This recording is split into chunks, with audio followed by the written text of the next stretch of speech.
नमस्कार विद्यार्थी मित्रांनो, KTHM ई लर्निंग या यूट्यूब चॅनलवर तुम्हा सर्वांचे पुन्हा एकदा स्वागत. या पूर्वीच्या लेक्चरमध्ये आपण विपणन आणि विक्रय कला या विषयाच्या विक्रय कला या पहिल्या प्रकरणाला सुरुवात केली. त्यामध्ये विक्रय कलेचा अर्थ, व्याख्या, वैशिष्ट्ये यांचा अभ्यास केला. तसेच विक्रय कलेची व्याप्ती समजून घेतली आणि विक्रय कलेची आधुनिक संकल्पना यावरही चर्चा केली. आणि आजच्या लेक्चरमध्ये आपण विक्रय कलेची उपयोगिता समजून घेणार आहोत. त्यानंतर विक्रय कलेचे घटक अभ्यासणार आहोत. तसेच विक्रय कला ही कलाशास्त्र की पेशा यावरही चर्चा करणार आहोत. आणि शेवटी विक्रेत्याचे गुण किंवा कौशल्य कोणते हेही समजून घेणार आहोत. चला तर मग सुरुवातीला विक्रय कलेची उपयोगिता समजून घेऊया. मित्रांनो, आधुनिक व्यवसाय पद्धतीत विक्रय कलेला अनन्यसाधारण महत्त्व प्राप्त झालेले आहे. व्यवसायाचे अंतिम ध्येय उत्पादित वस्तू ग्राहकांपर्यंत पोहोचविणे व त्यातून ग्राहकांच्या विविध गरजा पूर्ण करण्याचा प्रयत्न करणे हे होय. विक्रय कलेमुळे ग्राहकांच्या नवनवीन गरजा पूर्ण केल्या जातात. त्यामुळे उत्पादक, विक्रेता, ग्राहक व शासन या चारही घटकांचा फायदा होतो. पूर्वीच्या काळी लहान प्रमाणावर पूर्वीच्या काळी उत्पादन हे लहान प्रमाणावर केले जात असे. बाजारपेठा सामायिक स्वरूपाच्या व लहान आकाराच्या होत्या. मागणीनंतर उत्पादन होत असल्यामुळे बाजारपेठेत माल विक्रीसाठी फारशा स्पर्धाही नव्हत्या. त्यामुळे मालाची विक्री करणे ही गोष्ट फारशी अवघड नव्हती. त्यासाठी कोणत्याही प्रकारच्या विशिष्ट ज्ञानाची, कौशल्याची, प्रावीण्याची गरज भासत नव्हती.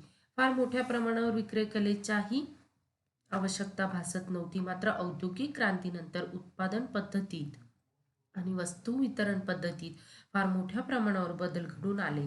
स्थानिक बाजारपेठांचा आकार राष्ट्रीय पातळीवर आणि आज तर तो जागतिक पातळीपर्यंत वाढत गेला. माल विक्रीसाठी मोठ्या प्रमाणावरील स्पर्धेला तोंड देण्याची वेळ आली. त्यामुळे आधुनिक वाटप पद्धती अधिक गुंतागुंतीची व कठीण झाली.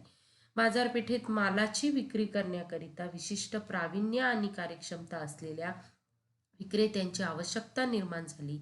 विक्रय कलेचा वापर करून देशी व विदेशी व्यापार अधिक कार्यक्षम व परिणामकारक करणे अनिवार्य झाले. शास्त्रशुद्ध विक्रय कला आधुनिक व्यापाराची अविभाज्य अंग बनली व त्याचबरोबर औद्योगिक वस्तूंच्या उत्पादनाबाबत विक्रय कला ही विक्रीपूर्वीची अनिवार्य बाब ठरली. अशा या व्यवसाय क्षेत्रात मुकुटमणी ठरलेल्या विक्रय कलेचे महत्त्व आणि समाजातील वेगवेगळ्या घटकांच्या संदर्भात तिची उपयोगिता किंवा उपयुक्तता काय आहे हे काही खालील विशिष्ट मुद्द्यांच्या आधारे आपण समजून घेऊया.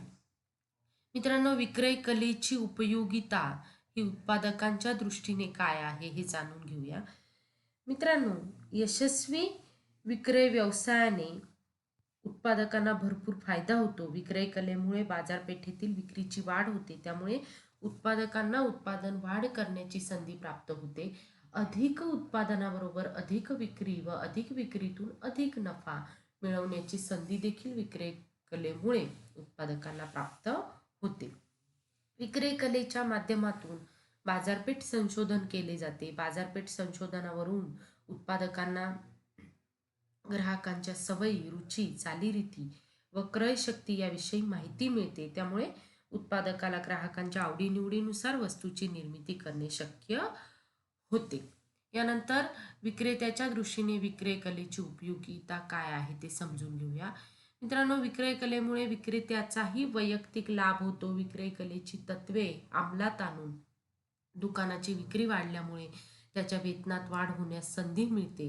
विक्रेत्याच्या भूमिकेतून त्याला व्यापार पद्धतीचा अभ्यास करण्यास चांगली संधी मिळते. तो पुढे स्वतःच्या मालकीचा व्यवसाय सुरू करू शकतो. तो जर फिरता विक्रेता असेल तर त्याला देशातील विविध शहरे, प्रेक्षणीय स्थळे पाहण्याची संधी मिळते. निरनिराळ्या प्रदेशातील चालीरीती, भाषा, पोशाख, सण, उत्सव, अन्नपदार्थ, विविध रूढी, परंपरा यांचे आकलन त्याला होते. तसेच निरनिराळ्या मनोवृत्तीच्या आणि भिन्न वयोगटातील लोकांशी त्याचा संबंध आल्यामुळे मानवी गुणदोषांचेही आकलन आणि स्वतःतील दोष व उणिवा दूर करून अधिक परिपक्व होण्याची संधी ही विक्रेत्याला प्राप्त होत असते. अनुभवातून मिळणारे शहाणपण हे अधिक प्रभावी ठरते व त्यातून विक्रेता बरेच काही शिकतो आणि आपले व्यक्तिमत्व घडवीत असतो आणि त्याच्या व्यावहारिक ज्ञानात सतत भर पाडत असतो. यानंतर आता ग्राहकांच्या दृष्टीने विक्रय कलेची उपयुक्तता समजून घेऊया. मित्रांनो, ग्राहकांनी कोणती वस्तू खरेदी करावी याबाबत विक्रेता मार्गदर्शन व सल्ला देण्याचे कार्य करीत असतो. विक्रय कलेमुळे ग्राहकांना आपल्या गरजेनुसार वस्तू मिळण्याची सोय होते. ग्राहकांना आपल्या आवडीनुसार वस्तू मिळाल्यामुळे संतोषाधिक्य मिळते, आनंद मिळतो. त्यामुळे विक्रय कला ही चांगल्या व्यापारी उलाढालीचा पाया ठरते. विक्रय कलेच्या अभावी ग्राहकांना आवश्यक ती वस्तू मिळाली नसती तर त्यांच्या जीवनमानातच वाढ झाली नसती. विक्रय कलेचा वापर करून चांगला विक्रेता ग्राहकांच्या गरजांचा अभ्यास करून त्या तत्परतेने गरजा भागवितो. जर ग्राहक एखादी महाग वस्तू खरेदी करण्यास असमर्थ ठरत असेल तर तो त्या वस्तूऐवजी दुसरी पर्यायी वस्तू सुचवतो आणि एकाच वस्तूच्या अनेक प्रकारातून योग्य वस्तूची निवड करण्यास मदत करतो. अशा या विक्रय कलेमार्फत ग्राहकांच्या आवडीनिवडी व त्याप्रमाणे उत्पादनात योग्य ते बदल घडून आणले जातात आणि ग्राहकांना जास्तीत जास्त समाधान देण्याचा प्रयत्न केला जातो. यानंतर आता समाजाच्या दृष्टीने विक्रय कलेचे काय महत्त्व आहे ते बघूया. मित्रांनो, विक्रय कलेचा समाजाला मोठ्या प्रमाणावर लाभ होतो. चांगल्या विक्रय कलेमुळे उत्पादनात वाढ होऊन ग्राहकांना आपल्या गरजेनुसार वस्तूंची खरेदी करता येते. त्यामुळे संघटकांचा नफा वाढून पर्यायाने राष्ट्रीय उत्पादनात वाढ होते. उत्पादकाची भरभराट झाल्याने मजुरांना काम मिळते. तसेच उत्पादित वस्तूचे वितरण करण्यासाठी घाऊक व किरकोळ व्यापारी आणि असंख्य मध्यस्थ व एजंट यांना उत्पादनाचे साधन उपलब्ध होते. उत्पादित मालाला सतत व भरपूर मागणी आल्यास कारखान्याची भरभराट होऊन देशाच्या औद्योगिक व आर्थिक प्रगतीस चालना मिळते. त्यामुळे सरकारला करांचे उत्पन्न वाढवून मिळते. त्यातून समाज कल्याणाची कामे सरकारकडून पार पाडली जातात. तसेच उत्पादनात वाढ झाल्यास वस्तूची निर्यात करणे शक्य होते. त्यामुळे परदेशी बाजारपेठा काबीज करता येऊ परदेशी चलनात वाढ होते. अशा पद्धतीने समाजाच्या दृष्टीने विक्रय कलेची उपयुक्तता आपल्याला दिसून येते. त्यानंतर शासनाच्या दृष्टीने विक्रय कलेची उपयोगिता. मित्रांनो, विक्रय कलेचा वापर करून जर वस्तूंची विक्री होत असेल तर देशात वस्तूंची विक्री जास्त होते. त्यामुळे देशाच्या एकूण राष्ट्रीय उत्पन्नात वाढ होते. त्याचप्रमाणे निर्यात वृद्धीसाठी विक्रय कलेचा वापर केला असता निर्यात वृद्धी होऊन मोठ्या प्रमाणावर परकीय चलन प्राप्त होऊ शकते. विक्रय कलेमुळे वस्तूच्या विक्रीत आणि त्या मागोमाग उत्पादनातही वाढ होते.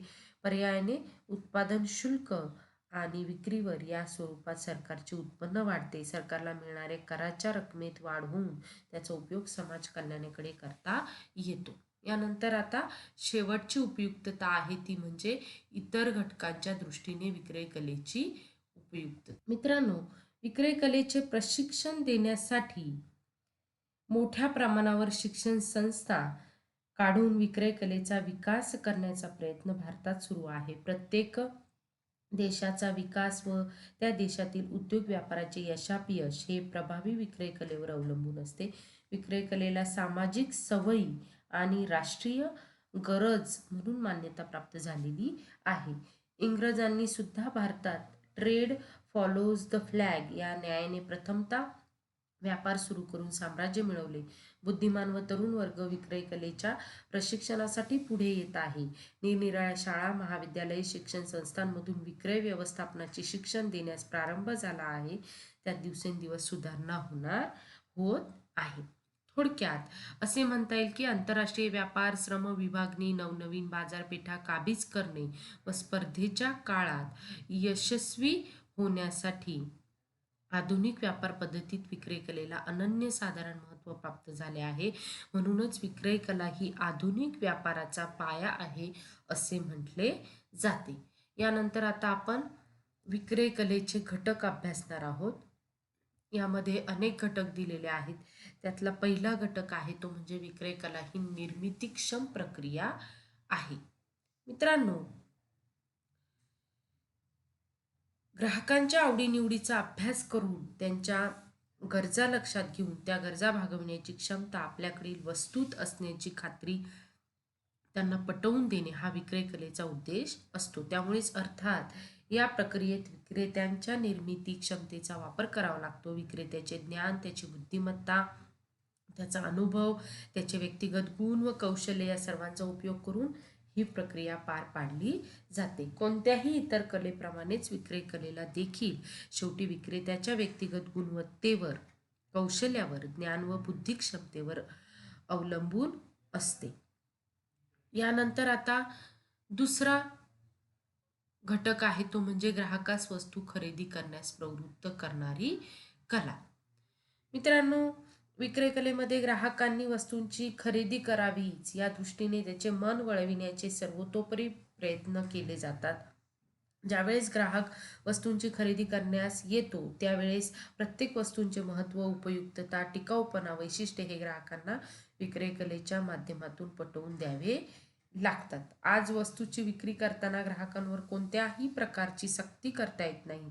एखादी विशिष्ट वस्तू वापरल्याने मिळणारे फायदे व त्या वस्तूमुळे ग्राहकाची गरज कशा प्रकारे पूर्ण होऊ शकते हे पटवून द्यावे लागते आणि त्याद्वारे ग्राहकाचे मन वळवून त्यास वस्तू खरेदी करण्यास प्रवृत्त केले जाते. म्हणूनच कार्टर यांनी म्हटले आहे की विक्रय कला ही वस्तू लोकांनी खरेदी करावी म्हणून त्यांचे मन वळविण्याचा केलेला प्रयत्न होय. हे एक विक्रय कलेचे महत्त्वाचे वैशिष्ट्य आपल्याला सांगता येईल.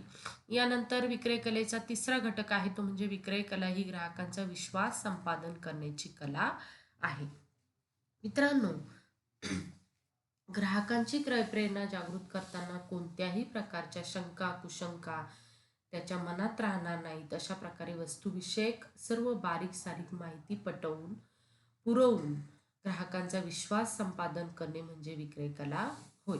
सद्य परिस्थितीत ग्राहक वस्तूंच्या खरेदीबाबत अतिशय जागरूक असल्यामुळे त्याची फसवणूक करून किंवा त्याच्या अशिक्षिततेचा व अज्ञानाचा दुरुपयोग करून विक्रेता वस्तूच्या एकूण विक्रीत वाढ करू शकत नाही. कारण विक्रय कलेत अप्रामाणिकपणा, खोटेपणा, अवास्तवता, चलाखीपणा याला मुळी स्थान नाही. या दृष्टीने विक्रय कलेत प्रामाणिक प्रयत्नांना अत्यंत महत्त्वाचे स्थान प्राप्त झाले आहे. ग्राहकांचे विविध प्रश्न समजावून घेऊन त्यांचा विश्वास संपादन करणे याचा प्रामुख्याने विक्रय कलेत समावेश केला जातो. यानंतर ग्राहकांना सेवा व सोयी उपलब्ध करून देणे हे विक्रय कलेचे एक ध्येय आहे. मित्रांनो, ग्राहकाची नेमकी गरज शोधून त्या दृष्टीने योग्य त्या सेवा व सोयी उपलब्ध करून देणे हे विक्रय कलेचे ध्येय आहे. विक्रय कलेत केवळ वस्तूंची विक्री करणे एवढीच प्रक्रिया अपेक्षित नसून वस्तूची खरेदी करताना ग्राहकास विविध प्रकारच्या सेवा प्रदान करणे याचाही समावेश होतो. वस्तूची खरेदी करताना ग्राहकाला वस्तूबद्दलची पूर्ण माहिती नसते. वस्तू वापरण्याची पद्धत माहिती नसते. वस्तूविषयी गैरसमज असतात. तसेच बऱ्याच वेळा ग्राहकास आपली विशिष्ट वस्तू किंवा आपली विशिष्ट गरज नेमक्या कोणत्या वस्तूमुळे पूर्ण होईल याविषयी ज्ञान नसते. अशा वेळी ग्राहकाला योग्य ती मदत करणे व विक्रीनंतर देखील विविध प्रकारच्या सेवा ग्राहकांना उपलब्ध करून देणे या सर्वांचा विक्रय कलेत समावेश केला जातो. विक्रय कलेचा पुढचा घटक आहे तो म्हणजे विक्रय कलेमुळे ग्राहक व विक्रेता या दोघांनाही फायदा होतो. मित्रांनो, ग्राहकाचा किंवा खरेदीदाराचा तोटा करून फायदा मिळवण्याची कला म्हणजे विक्रय कला नव्हे. या उलट विक्रय कलेमुळे या दोघांनाही फायदा झाला पाहिजे. ग्राहकाची इच्छा, त्याची गरज, वस्तू खरेदी मागचा हेतू यांसारखे घटक विचारात घेऊन विक्रेता त्याला योग्य अशी वस्तू पुरवितो. त्यामुळे ग्राहकाला चुकीच्या वस्तूची खरेदी टाळता येते. योग्य वस्तू खरेदी केल्याचे समाधान ग्राहकास मिळते. विक्रेता देखील वस्तूच्या निधीतून वाजवी नफा मिळवित असतो. म्हणून विक्रय कलेमुळे ग्राहक व विक्रेता या दोन्ही घटकांना फायदा व समाधान मिळवून देण्यास मदत होते. सहावा घटक आहे तो म्हणजे विक्रय कला ही वस्तूबद्दलची माहिती देणारी एक कला आहे. मित्रांनो, विक्रय कलेत वस्तूच्या विक्रीबरोबरच वस्तूविषयक माहिती देण्याचेही कार्य केले जाते. आधुनिक काळात सतत नवीन वस्तू, नाविन्यपूर्ण वस्तू, अधिकाधिक उपयुक्त वस्तू, सुधारित दर्जाच्या वस्तू बाजारात येत असतात. त्याविषयीची माहिती ग्राहकांना विक्रय कलेमुळे मिळू शकते. विक्रय कलेमुळेच ग्राहकांना वस्तूची वैशिष्ट्ये, वस्तू वापरण्याचे तंत्र, वस्तूंचे विविध उपयोग, तिच्या वापरामुळे होणारी आर्थिक बचत या गोष्टींची माहिती मिळत असते. एखाद्या वस्तूविषयी ज्ञान असणे किंवा तिच्याबद्दल माहिती नसणे हे देखील अज्ञान, यह भी एक अपराध है या तत्वानुसार ग्राहकास हानी पोहोचू शकते. त्यामुळे प्रसंगी उपयुक्त वस्तूविषयीचे ज्ञान देखील महत्त्वाचे ठरते. अज्ञानापासून ते ज्ञानापर्यंतचा प्रवास हा विक्रय कलेमुळे अधिक सुकर होतो.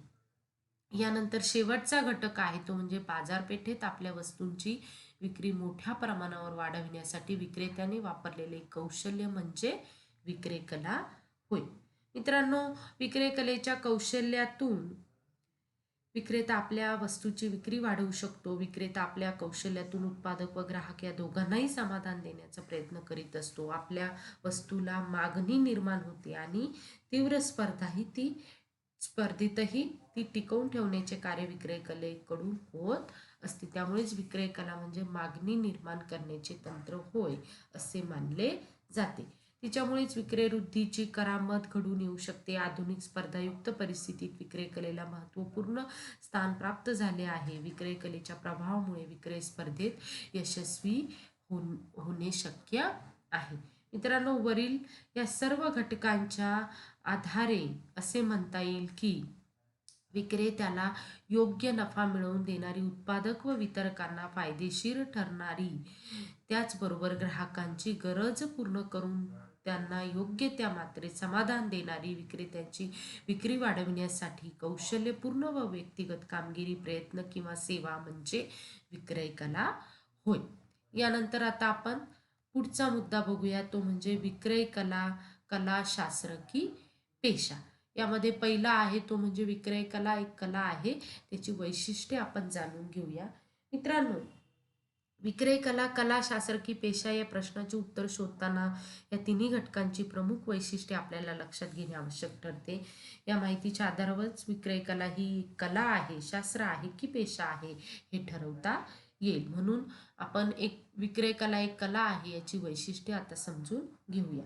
पहिलं वैशिष्ट्य आहे ते म्हणजे कलेत अनुभव, निरीक्षण व सूक्ष्म अभ्यास यांच्या योगाने प्रावीण्य मिळविले जाते. दुसरं वैशिष्ट्य आहे कलेत निश्चित उद्देश साध्य करण्याकरिता बुद्धी व कौशल्याचा वापर केला जातो. तिसरं वैशिष्ट्य आहे ते म्हणजे कलेसाठी जन्मजात गुणांची आवश्यकता असली तरी कला अनुभवाने आणि सरावाने साध्य करता येते. चौथं वैशिष्ट्य आहे कलेचे यश हे कलेद्वारा प्राप्त झालेल्या फायद्यावरून स्पष्ट होते. तसेच एखादे कार्य किंवा क्रिया सुबकपणे करण्याची हातोटी म्हणजे कला होय. त्यानंतर कलेमध्ये कल्पकतेला महत्त्वाचे स्थान असते. कलेमध्ये ज्ञानापेक्षा कौशल्यपूर्ण क्रियेस अधिक महत्त्व असते. त्याचबरोबर कला व्यक्तिनिष्ठ असते, ती जशीच्या तशी इतरांना हस्तांतरण होऊ शकत नाही. त्यानंतर कलेत ज्ञानाचा उपयोग कौशल्याने, चातुर्याने व हुशारीने केला जातो आणि शेवटी कलेचा उद्देश कला प्रावीण्य संपादन करण्याचा असतो. अशा प्रकारे विक्रय कला ही एक कला हे या वैशिष्ट्यांवरून आपल्याला समजून घेता येईल. यानंतर आता विक्रय कला एक शास्त्र, त्याची वैशिष्ट्ये आपण बघूया. पहिलं वैशिष्ट्य आहे पद्धतशीर मांडलेले ज्ञान म्हणजे शास्त्र होय. त्यानंतर शास्त्राचे भौतिक शास्त्रे व सामाजिक शास्त्रे असे दोन प्रकार आढळून येतात. तिसरं वैशिष्ट्य आहे सामाजिक शास्त्राचा संबंध समाज, मानव, मानवाची वर्तवणूक, विकास यांच्याशी होतो. तसेच समाजशास्त्राचा मुख्य विषय मानव किंवा मानवी घटक असतो. शास्त्राचा उद्देश ज्ञान कथनाचा असतो. त्यानंतर कार्यकारण भावाचे तात्विक विवेचन म्हणजे शास्त्र होय. त्यानंतर पुढचं वैशिष्ट्य आहे सामाजिक शास्त्रे ही भौतिक शास्त्रा इतकीच निश्चित स्वरूपाची नसतात, बऱ्याच अंशी ती प्रवृत्ती दर्शक असतात. आणि शेवटचं वैशिष्ट्य आहे शास्त्रात वास्तविक परिस्थितीचे दर्शन घडवून आणण्याचा प्रयत्न केला जातो. अशा प्रकारे या सर्व वैशिष्ट्यांवरून आपल्याला हे लक्षात येईल की विक्रय कला हे एक शास्त्र देखील आहे. यानंतर आता विक्रय कला एक पेशा याची वैशिष्ट्ये बघूया. मित्रांनो, पेशा करण्यासाठी विशेष ज्ञान आणि तांत्रिक कौशल्याची गरज असते. पेशा प्रामुख्याने समाजातील इतर घटकांच्या सेवेसाठी स्वीकारला जातो. त्यानंतर पेशाचे यशापयश पैशातून मिळणाऱ्या उत्पन्नावर ठरत नसते. तसेच पैशाला प्रशिक्षण आणि अनुभवाचा फायदा होतो. त्यानंतर पेशा नियंत्रित करणारी नियमावली किंवा आचारसंहिता आवश्यक ठरते. तसेच पेशा नियंत्रणासाठी स्वतंत्र संघटना अस्तित्वात असावी लागते. यानंतर पेशातील शिक्षण हे अद्ययावत असणे गरजेचे ठरते. तसेच पेशा करणारी व्यक्ती आणि त्याचे पक्षकार यांच्यात विश्वासाचे नाते असणे आवश्यक असते. त्याचबरोबर पेशातून स्वतंत्रपणे कार्य करण्याची प्रतिमा निर्माण केली जाते.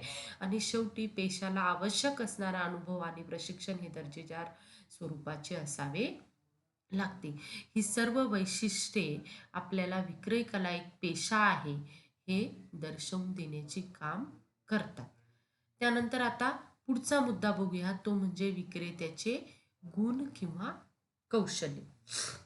मित्रांनो, विक्रेता हा मूळ उत्पादन ग्राहकांपर्यंत पोहोचवणारी व्यक्ती असते. त्याचा संपर्क थेट ग्राहकांशी येतो.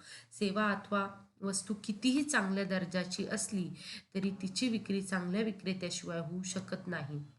विक्रेत्याच्या अंगी काही गुण असावे लागतात. त्यातला पहिला गुण आहे तो म्हणजे उत्तम व्यक्तिमत्व. मित्रांनो, विक्रेता हा उत्तम व्यक्तिमत्वाचा असावा. त्याचे राहणीमान चांगले असावे, जनमानसात उठून दिसावे, बोलणे चांगले असावे. त्याचबरोबर उत्तम विक्रेत्याची देहबोली सकारात्मक व प्रसंगाला साजेशी असावी. मैत्रीपूर्ण संवाद हा त्याच्याकडून अपेक्षित आहे. स्थानिक भाषा कौशल्य विकसित करून त्याने सर्वांशी योग्य ते संज्ञापन करणे गरजेचे आहे. पुढचा गुण आहे आत्मविश्वास.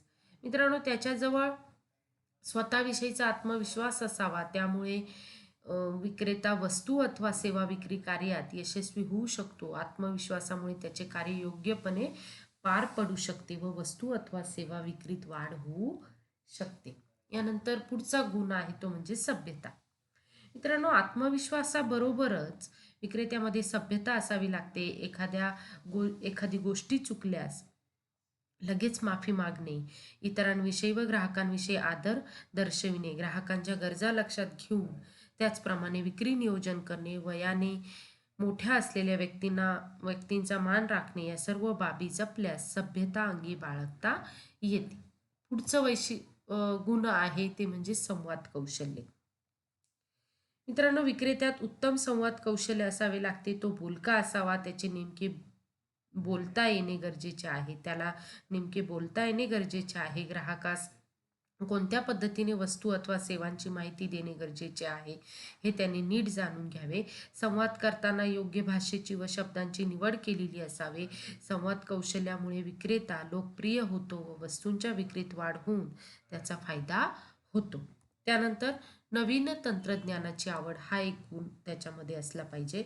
मित्रांनो, विक्रेत्याला नेहमी वस्तू, उत्पादन अथवा सेवा देणाऱ्या निरनिराळ्या तंत्रज्ञानाला व त्यातील बदलाला सामोरे जावे लागते. अशा वेळी नवनवीन तंत्रज्ञान शिकून घेणे अथवा त्याविषयी किमान नीट माहिती करून घेणे गरजेचे आहे.